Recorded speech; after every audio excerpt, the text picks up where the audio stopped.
안녕하세요. 성균관대학교 출판부입니다. 이번에 성균관대학교에서 신간이 나와서 여러분께 소개해드리려고 합니다. 경관기행이라는 책인데요. 이 책을 지은 정규호 선생님은 저희 출판부와 인연이 아주 깊은 저자분이십니다. 지금까지 저희와 여러 번 책을 내셨는데요. 잘 아시는 독일 여행의 시작. 이 책은 선생님께서 올해 유학생활을 하신 독일이란 나라를 경관과 문화로 만나보는 아주 흥미로운 여행 에세이입니다. 그리고 그 다음 책은 작가들이 사랑한 유럽의 가장 아름다운 정원을 찾아다닌 세상에서 가장 아름다운 정원이란 책입니다. 그리고 가장 최근에 나왔던 보헤미아 숲으로는 오스트리아 국민 작가 슈티프터의 그 소설 속에 나오는 아름다운 숲과 산을 찾아다닌 책으로 동문학자인 사모님과 함께 썼다는 데서 또 의미가 있습니다. 가장 궁금해하실 경관기행, 이 책은 모두가 가슴속, 앨범 속에 한 장씩 보관하고 있는 흑백 색바랜 옛 사진으로 시작되는 책입니다.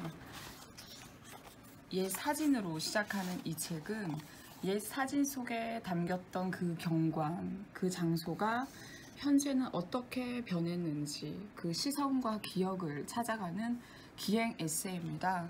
경관을 전공한 전문가답게 선생님의 시선은 언제나 정확한 시점장과 기억을 찾아 헤매고 있습니다. 특별히 이 책에는 저자분이 사셨던 포항, 상주, 통영, 서울 여기저기가 담겨 있지만 특히 주목을 끄는 곳은 바로 이곳 서울, 지금은 흔히 서촌이라 부르는 동네입니다. 선생님께서 예전에 하숙을 하셨던 바로 그 집이 공교롭게도 우리 잘 알고 있는 윤동주 시인께서 하숙하셨던 집과 같은 집이라고 합니다. 이런 놀랍고도 신기한 인연, 우리가 한번 그곳으로 가서 선생님하고 그 공간, 그 경관, 그 기억에 대해서 만나보고 싶은데요. 그럼 한번 지금부터 떠나볼까요? 얘기는 따로 없었고요. 우연히 그때는 이제 복덕방을 통해 가지고 하수 구하러 다니죠. 하수 구하러 이제 그 학교 부근에서 다니다가 거기서 이 청와대 넘어 이쪽으로 넘어오니까 주택가로 조용하고 이쪽 오니까 어디 하수니까 해서 하고 하수. 그거 몰랐습니다. 그거 모르고 사실 알게 된 게 한 10년도 채 안 됩니다. 그러니까 이 책 나온 대로 윤인석 교수님 그 전에 알고 있다가 그 몇 년 후에 이제 윤인석 교수한테 이제 그 이야기를 하고 그러면서 그때는 몰랐어요. 그래서 윤 교수님 가진 사진을 보니까 하숙 전용이. 예, 그래서 그 책에 실린 것도 이제 그 사진이고, 그게 윤인석 교수님 그 붙인 윤일주 교수는 요쪽 올라가면 고등학교 하숙하던 그 동네가 있는데 거기 가가지고 그 이야기를 조금 드려볼까 싶어서.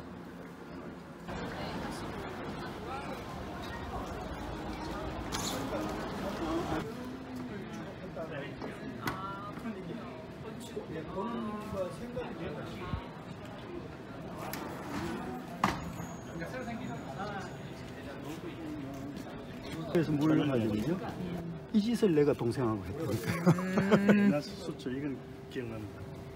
이거를 저는 저 엽서를 하나 집에 있는 것 같아요. 이거랑 이거, 이거. 이거는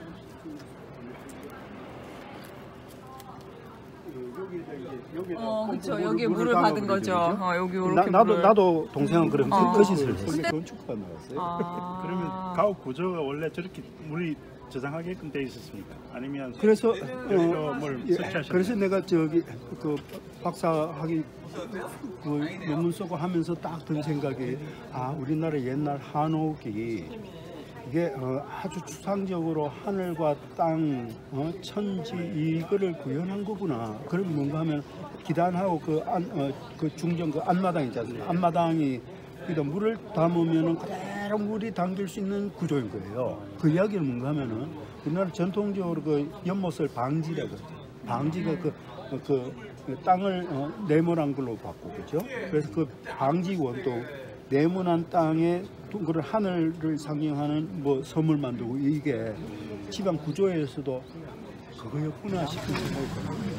했는데 중간에 이렇게 노가리로 끝내셨어요? 이제 가깝지.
뭐 그런 이 정도 아닌가 싶고.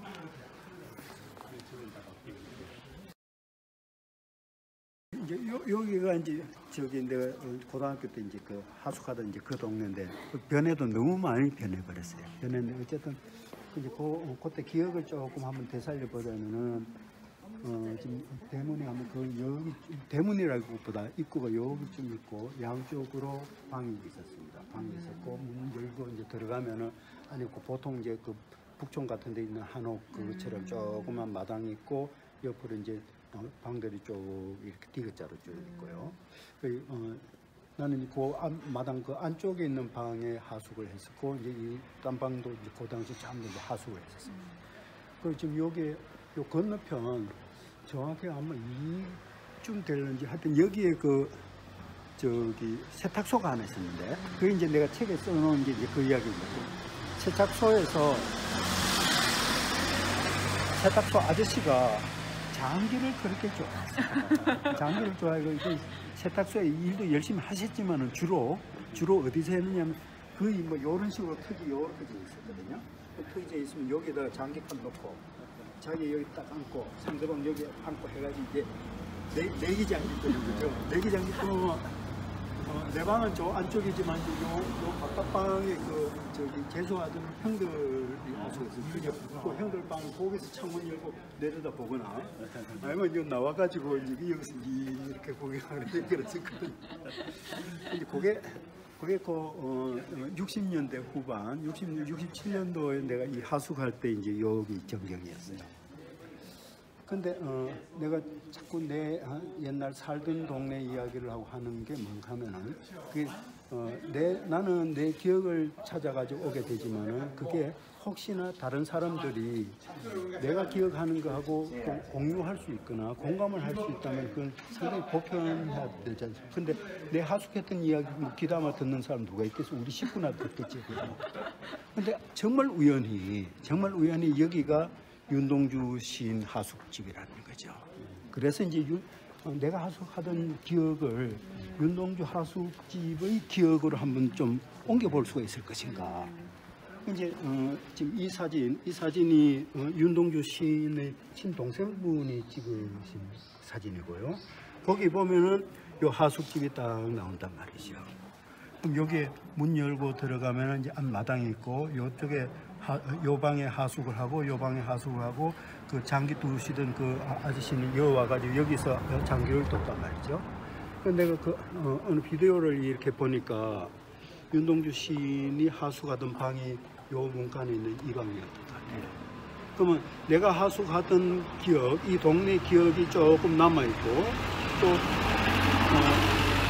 이 하숙집 안이 어떻게 됐는지 이야기를 하게 되면 실물은 안 남아있지만 그나마 그래 또 모양이구나. 그래서 시인이 여기 계시면서 그 다음에 나도 뭐 평균이나 이런 데서 읽어보니까 저 연희전문에 그쪽만 그때만 해도 저 시골이니까 거기서 이쪽으로 나와서 한양 서울의 경성의 신문물을 접하시기 위해서 여기 나오신 것 같아요. 그럼 여기서 이제 종로나 뭐 명동 나가가지고 뭐 찻집도 갔을 수 있고 뭐 서점도 갔을 수 있고, 저도 물론 여기 하수 가면서 저 종로로 나가가지고 내 영화 구경하고 그랬던 거예요. 내 기억을 이야기한다기보다 내 기억을 가지고 제 3자들하고 공유할 수 있는 부분을 찾다 보면은 느닷없이 시인이 등장하고 시인의 기억을 한번 공유해 볼 수 있다 이거죠.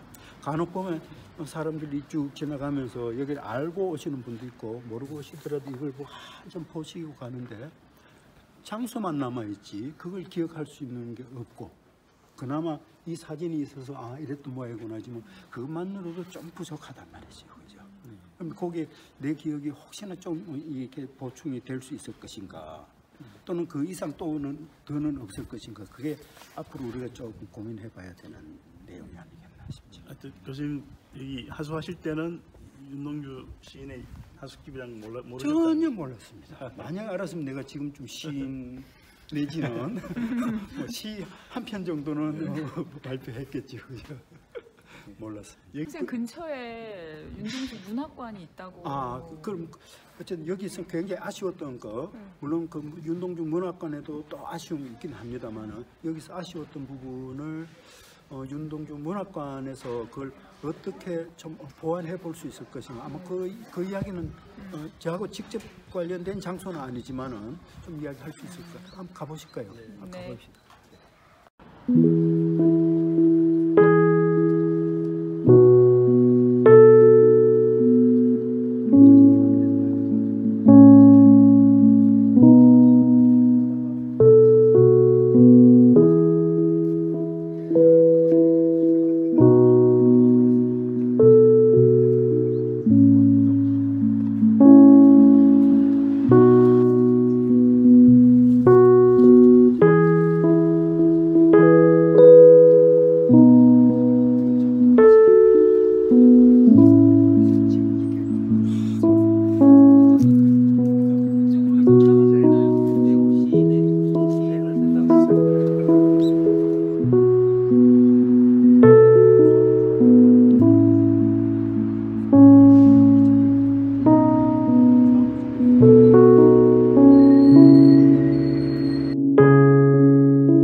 반반인 것 같아요. 그죠? 그때 아마 편집장님하고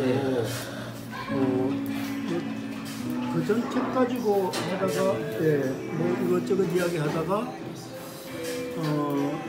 요 아이디어 옛날 그 사진 이야기하고 그러면서 우연히 피로스카옥을 갔는데 거기서 아주 옛날 그 어릴 때 상주 사진, 그게 현지 그 옛날 집이 없어져 가지고 좀 이렇게 뭐가 좀 손에 딱 와닿지 않는 상태에서 잊고 있다가 피로스카옥을 가면서 거기서 그 기억을 딱 되살리면서 좀 이랬었습니다. 그런 이야기를 하면서 그걸로 제가 썼고 자 뭐 이렇게 어떨 때는 굉장히 기억이 생생해서 현장을 찾아가면 금방 찾겠구나 싶어서 찾아갔는데 참 힘이 들었고요. 뭔가 하면은 그게 변해서도 변해서지만은 내가 기억하고 있는 게 조금 다르게 근본적으로 맞는데 조금 다르게 기억하고 있던 것 때문에 좀 찾기 힘이 들다가 딱 찾고 난 뒤에 보면 내가 저 부분은 조금 내가 잘못 기억하고 있었구나 뭐 이런 것들이 있었고, 그것보다도 현장에 딱 가니까 기억나지 않던 것들이 저절로 줄줄줄 자꾸 이제 꼬리 물고 기억이 나기 시작합니다. 아마 그게 현장감인가 봐요. 우리가 이제 뭐 역사물 옛날 소중한 어떤 문화재나 이런 것도 뭐 보존해야 되겠다라는 것도 그 문화재 자체의 가치도 가치지만은 거기에 남아 있었을 때 뭐 현장에서 뭐 직접 관련된 사람이 아니라 하더라도 가서 보면은 왠지 그 감정이입이 되고 간접적으로 뭔가 전해오고 그런 책은 그런 부분에서는 정말 아쉬움이 없는데 오늘 아침에도 이제 오기 전에 챕터 몇 개를 쭉 읽으면서 읽고 이제 왔는데 아직도 내가 이 글솜씨가 덜 무르익었다는 게 그래서 정말 이걸 한번 교정을 더 보면은 딴 게 아니라 막 문장을 고치는 게 아니라 말이 자꾸 가면서 좀 클래식 하는 부분이 있어요. 그래 그 부분만 조금 맞춤형을 몇 개 딱딱 집으면 될 그런 것들이 있어서 그게 아직까지 내가 좀 문장력에서는 참덜 무르익었구나라는 생각. 아쉬움이랑 더 중요한 가치가 있는 거를 조금 우리가 못 살리고 있지 않느냐라는 생각이에요. 아까 누상동 하숙집에서 잠깐 했던 이야기처럼 좀 거기에서 그 장소는 보존이 되어 있는데 더 이상의 것을 우리한테 전해주지 않고 그래서 좀 작은아마 내가 가지고 있었던 기억을 가지고 그 하숙집하고 그 동네 이야기를 조금 해본다면은 그 동네를 조금 메꿀 수가 있는데 그럼에도 불구하고 허전하단 말이에요. 윤동주 시인 윤동주에 향한 어떤 그런 걸 정말 보충할 수 있는 게 뭐가 없을까 해서 문학관, 윤동주 문학관은 굉장히 중요하단 말이죠. 근데 거기에서 뭐가 아쉬운가 하면은 윤동주 문학관과 그 다음에 윤동주 문학관이 거기에 세워짐으로 해가지고 그 뒤에 시인의 언덕이 만들어집니다. 만들어진다고 원래 그 언덕을 시인의 언덕이라고 이름을 붙였죠. 그럼 윤동주 문학관 뒤의 시인의 언덕이니까 윤동주 시인의 언덕이 될 수가 있죠. 그런데 많은 사람들이 그 윤동주 문학관이나 그 시인의 언덕이 시인 윤동주하고 어떤 연관이 있는지에 대해서 굉장히 궁금해해요. 그래서 아마 상당한 사람들은 시인 윤동주가 거기에 와서 시상을 가다듬고 별을 해고 시를 생각하고 했던 장소다라고 해서 그렇게 좀 이야기하는 것 같은데 그건 아닌 것 같아요. 그렇죠? 그럼 뭐가 아쉬운가 하면은 틀림없이 문학관과 시인의 언덕은 시인 윤동주와 직접 연관은 없습니다. 없는데 우리는 그럼 없다는 사실을 그대로 받아들이고 그러면 이 장소를 새로운 인연이 있는 장소로서 우리가 찾아내야 되는 거죠. 몇 가지 중요한 게 있는데 물론 그 담당했던 건축가와 그 다음에 그 유족 유족들이 더 자세히 알고 있겠지만은 내가 알고 있는 거로도 거기에 문학관이 세워지는 데는 아주 우연한 데서부터 시작해가지고 여러 가지 우연과 우연이 겹쳐서 지금 그 문학관이 세워졌습니다. 그거는 우리가 일부러 세우려고 하는 게 아니라 뭔가 그게 인연으로서 그게 만들어진 것 같고 그러니까 자연히 그 뒤에 시인의 언덕으로서 보이게 되죠. 이제 그런 어떤 그 우연과 우연이 겹쳐서 어떤 필연과 같은 의미에서 그 윤동주 문학관이 세워졌다라는 게 일반 사람들한테 고스란히 알려져야 되고 그 이야기는 인연이 윤동주하고 어떤 관계가 있어서 이게 있다가 아니라는 거 확실한 거죠. 그걸 그대로 이제 받아들이고 난 뒤에는 뭐냐면 굉장히 중요한 걸로 서울 시내에서 지금 윤동주 문학관 내지는 시인의 언덕만큼 사람들이 접근성이 좋은 데가 없습니다. 경복궁역에서 버스 타면은 그대로 바로 올라올 수 있고요. 그럼 접근성이 좋죠. 그 다음에 거기 올라와가지고 서울 시내에서 비록 날이 흐려서 별이 직접 보이지는 않지만 그래도 서울 시내에서 별을 보거나 또는 밤하늘을 볼 수 있는 장소로서 이만한 장소가 참 드물다는 거죠. 그러면 우리가 윤동주 시인 윤동주께서 직접 여기에 오셔서 있었던 건 아니지만 어떤 우연이 겹쳐서 문학관이 여기 생겼고 그냥 거기서 우리는 충분히 서울 시내와 밤하늘과 별을 볼 수 있는 장소로 우리가 가지게 되죠. 그럼 하숙집에서 모자랐던 부분을 이 문학관 시민연극에서 그걸 충분히 말하면 받아들일 수 있죠. 다만 아쉽다고 했던 거는 여기가 시인과 어떤 관계가 있었다라는 이야기는 안 했으면 좋겠다. 그럼 이 이야기를 내가 어떻게 해서 자신 있게 이야기하느냐면 우리가 갖지 못했던 그 공백을 내가 하숙집하고 연관시켜 좀 말씀드렸죠. 내가 하숙하고 있던 동안에 장화문 쪽으로 올 일이 없습니다. 더군다나 지금은 그쪽에 연립주택이 있었고 물론 수성동 계곡이 다시 자연 복원되긴 했지만은 그 당시에 그 하숙집에서 올라가면 바로 계곡이 나오는데요. 그 다음 계곡을 해가 조금만 올라가면 중턱에 올라가서 서울 시내가 확 내려다 보이는데 일부러 거기서 그 장화문 데까지 올 이가 없는 거죠. 그게 첫째고 그 다음에 지금은 그 산 중턱으로 길이 나 있지만 그 당시에는 그쪽으로 길이 나 있지는 않단 말이죠. 그래서 그런 경험상으로 봤을 때도 여기가 시인이 오셨던 장소는 아닌 거고 그거는 그거고 여기에는 새로 우리가 현대에 와가지고 우리가 그분을 기리면서 우리 장소를 만들고 지금과 같은 문학관을 만들고 했던 그대로 받아들이고 그리고 그 장소가 가지고 있는 접근하기 좋고 밤하늘을 볼 수 있는 대로 서울 시내에서 이만한 데가 있지 않습니까?